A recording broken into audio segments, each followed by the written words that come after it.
trasporto internazionale di cose per conto terzi, non occorre alcun documento per esercitarlo. Falso. Falso. Numero 1 falso. 2 falso. 3 falso. Torna al numero 4, torna indietro. 5 falso. Suggerivano ai candidati le risposte per passare l'esame di teoria della patente. I loro clienti erano stranieri che neppure sapevano leggere l'italiano o italiani già bocciati più volte. La Polizia Stradale di Treviso, coordinata dalla Procura di Padova, ha stroncato un'associazione per delinquere che vede coinvolti anche titolari e collaboratori di autoscuole con sede nel Veneziano e a Castelfranco.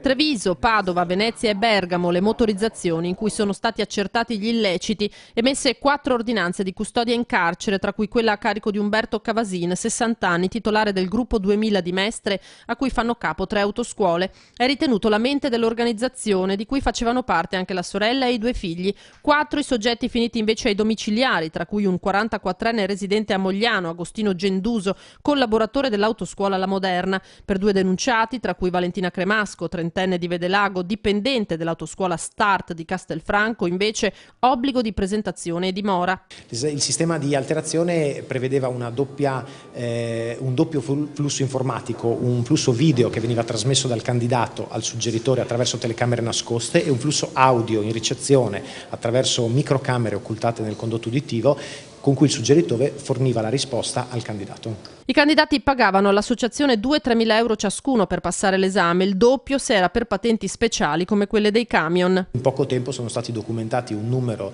di esami falsificati con certezza che lascia pensare a una media di quasi un esame falsificato al giorno, considerando il fatto che in alcune giornate ne venivano falsificati anche 3-4 in luoghi diversi. 35 i candidati indagati per cui il test è stato invalidato. Per gli altri, su cui pende il sospetto del raggiro, la Polstrada chiederà la revisione della patente, ma per strada con patenti ottenute così potrebbero essercene centinaia.